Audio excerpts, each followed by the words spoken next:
जीवन में समस्याओं से कौन घिरा रहना चाहता है? कौन कठिनाइयों से घिरा रहना चाहता है? कोई नहीं। आप भी ऐसा नहीं चाहेंगे? तो ऐसा करने के लिए आप क्या करते हैं? सोचिए,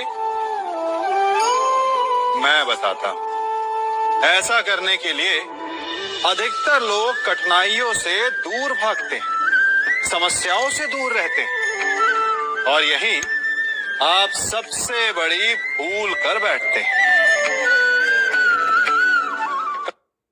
समस्याएं ऐसे जंगली पशु के समान होती है, जिससे आप जितना दूर भागेंगे वो उतना ही विकराल रूप धारण कर लेगी और अंततः आपका अंत कर देगी। तो इस समस्या से कैसे बचा जाए? इसका हल क्या है? इस समस्या का हल है कि आप अपने परिश्रम से, अपनी लगन से, अपनी दृढ़ता से उस समस्या को छोटा कर दें। यदि नाविक को कुशल खेवैया बनना है तो वो शांत समुद्र में नहीं बन सकता, उसे तूफान का सामना करना पड़ता है। स्मरण रखिएगा। मैं क्या कर रहा हूं? मैं इस पौधे को सींच रहा हूं। आप भी ये कार्य प्रतिदिन करते हो। जब इस पौधे को जल देंगे तभी ये फलवित होगा, इसमें से फूल निकलेंगे, इसकी सुंदरता बढ़ेगी। परंतु प्रतिदिन ये कार्य करने के पश्चात भी हम इससे एक महत्वपूर्ण सीख लेना भूल जाते हैं। हम कभी पौधों के पत्तों पर, उनकी डालियों पर, उनके फूलों और फलों पर जलधारा नहीं डालते, उन्हें धोते नहीं, परंतु फिर भी वो पनपते हैं। यदि जल जड़ में जाए, वही सफलता का मूल है।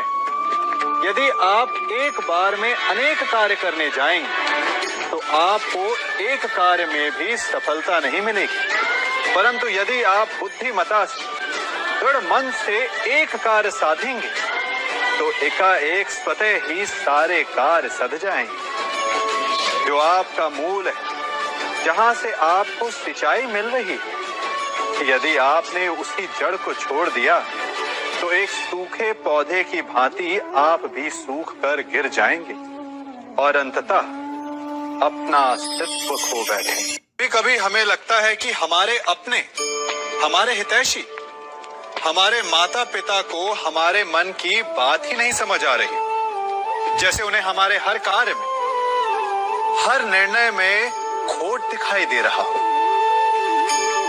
और ऐसे में हम कर बैठते हैं विद्रोह। ऐसी अवस्था में हमें वही अच्छा लगने लगता है जो हमारी मन की बातों का समर्थन करे। हम उसे ही अपना हितैषी समझ लेते हैं। परंतु जो आपसे मीठी बातें कर रहा हो वो आपका हितैषी है, ये आवश्यक नहीं। कुछ विषैले फूल बड़े सुंदर दिखते हैं, कुछ विषैले फल असाधारण रूप से बड़े स्वादिष्ट होते हैं, और ये भी आवश्यक नहीं कि हमारे रोगों का निदान करने वाली औषधि सदा मीठी हो। इसलिए विष और औषधि में अंतर को परखने का प्रयास करें। हो सकता है जो आपके हित की बात कर रहा हो वो आपको संकट के गर्त में ले जा रहा हो। बात बात पर आवेश में ना आए। हो सकता है कि आपके माता पिता की कड़वी बातों में आपका ही हित छिपा हो, और माता पिता को भी प्रयास करना चाहिए कि यदि उनकी संतान अनुचित निर्णय ले रही है तो उसके अनुचित होने का भान प्रेम से करवाएं, दबाव और शासन से नहीं। क्योंकि कभी कभी कटु शब्द और कटु वचन अनुचित निर्णय को और पक्का कर देता है। जीवन में सभी केवल सफल होना चाहते हैं, केवल विजय चाहते हैं। कोई भी पराजित नहीं होना चाहता, कोई भी असफल नहीं होना चाहता, कोई भी नहीं चाहता कि उसके प्रयास व्यर्थ जाएं। यदि एक दृष्टिकोण से देखा जाए तो ये उचित भी है।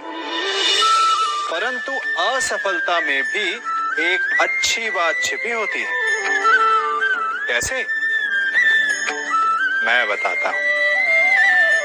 सफलता आपका परिचय संसार को देती है। विजय के पश्चात संसार आपको जानने लगता है और असफलता आपका परिचय संसार से करवाती है।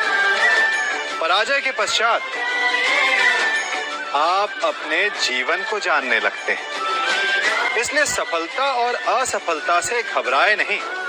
यदि आपकी सोच सकारात्मक रहेगी तो यही असफलता, यही पराजय आपको और अधिक शक्तिशाली बनाकर प्रस्तुत करेगी और जीवन में विजयी बनाएगी। से ये सृष्टि बनी है। नदी की धारा और चट्टान के मध्य सदा संघर्ष रहा है, परंतु हर बार चट्टान की कठोरता को हारना पड़ता है और नदी की धारा कोमल होते हुए भी कठोर चट्टान को काट देती है। कभी सोचा है क्यों? चट्टान इतनी कठोर और जल इतना कोमल, चट्टान इतनी दृढ़ और जल इतना लचीला, फिर भी सदा जल कठोर चट्टानों के मध्य से अपना मार्ग बना ही लेती है। कारण केवल एक है और वो है लगातार चलने की क्षमता। जल बढ़ता रहता है, चट्टान अडिग रहती है। इसी कारण जल चट्टान को काटकर मार्ग बना लेता है। इसलिए लगातार चलते रहिए, रुकिए मत, क्योंकि चट्टान जैसी हर समस्या को आप भी जल की तरह काट सकते। हम सब शीघ्र ही सफलता चाहते हैं, ढेर सारी संपत्ति और सुख चाहते हैं और ऐसे में कई बार हम छोटे मार्गों का चयन कर लेते हैं। वो मार्ग जिनमें परिश्रम नहीं होता, जिनमें होता है तो केवल छल, कुटिलता और भाग्य का सहारा। जैसे कि जुआ। कोई जुए के खेल में धन लगाता है, कोई दांव लगाता है और ये भूल जाता है कि जुआ ऐसा दलदल है कि जिसमें एक बार गिरे तो सर्वनाश से पहले निकलना असंभव है। यदि आप जीते तो और जीतने की भूख बढ़ जाएगी और यदि आप कुछ हार बैठे तो उसे पुनः पाने के लिए आप फिर से खेलेंगे। मनुष्य को ये आभास ही नहीं होता कि अपनी संपत्ति के साथ साथ वो अपनी मानवता, अपने संस्कार, अपना धर्म और अपना उत्तरदायित्व तक सभी जुए की भेंट चढ़ा देता है। इसलिए कुछ पाना है तो परिश्रम से पाओ। यदि कुछ जुए में जीता तो वो उतना शीघ्र ही खो दोगे, क्योंकि उसे परिश्रम से पाया नहीं गया है और उसकी रक्षा करने के लिए आपके मन में स्वाभाविक प्रयास भी नहीं होंगे। हम सभी बचपन से ये सुनते आए हैं कि अच्छे मित्र हमारे जीवन को पूर्णतः परिवर्तित कर सकते हैं, है ना? अच्छे मित्र, परंतु कौन? जिनसे आप प्रश्न पूछें और वो मित्र बिना किसी पक्षपात के, भय रहित होकर, बिना किसी लालच के आपको उचित उत्तर दे। परंतु सबके समक्ष ये समस्या आ जाती है कि आज के समय में ऐसे मित्र मिलना दुर्लभ है, वो तो होते ही नहीं।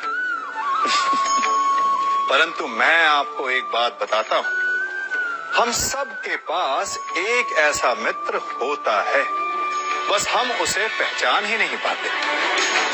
वो है दर्पण। दर्पण के समक्ष खड़े होकर आप स्वयं से पूछिए कि यदि आज आपका अंतिम दिन होता तो क्या आप वही करते जो आप कर रहे थे? आपको उत्तर मिले या ना मिले, परंतु आपकी दिशा अवश्य बदलेगी। इसलिए आपसे अतिरिक्त आपका सबसे घनिष्ठ मित्र, सबसे अच्छा मित्र और कोई नहीं।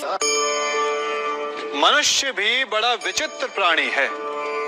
अपनों से नीचे के स्तर के लोगों को वो हे दृष्टि से देखता है, उनका उपहास उड़ाता है, उनसे बार बार कहता है कि तुम्हारा कुछ नहीं हो सकता, तुम भविष्य में कुछ नहीं कर पाओगे। जब मनुष्य के पास धन, संपत्ति, मान होता है तो वो दूसरों का आदर नहीं करता, परंतु वो एक बात भूल जाता है कि उससे भी अधिक शक्तिशाली कोई अस्तित्व में है, और वो है समय।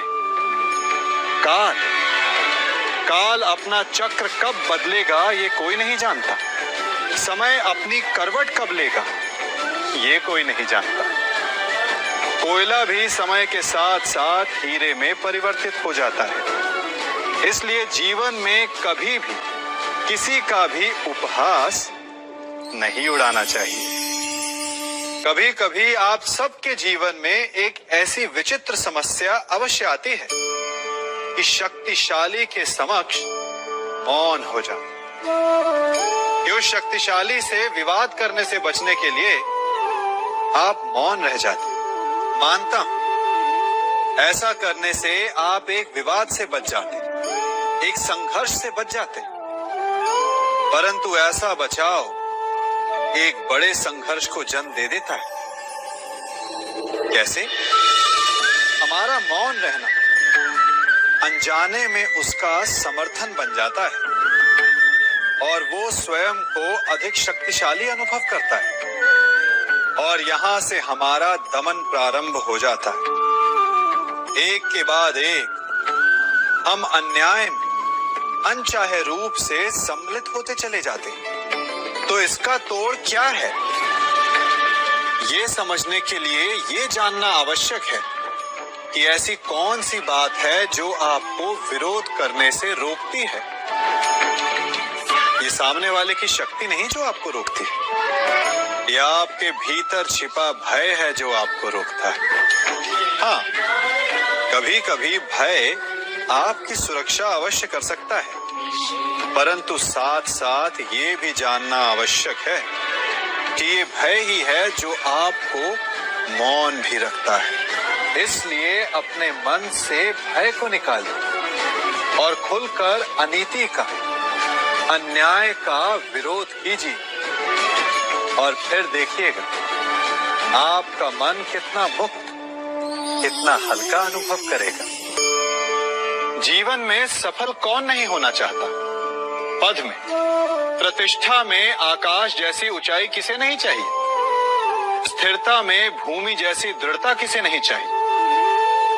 सभी को चाहिए, परंतु सफलता का पुष्प अपने साथ अहंकार का कांटा भी लाता है।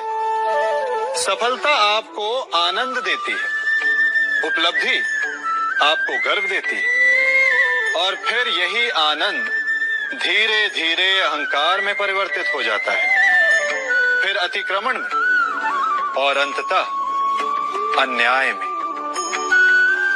और यहीं से सफलता का नाश प्रारंभ हो जाता है।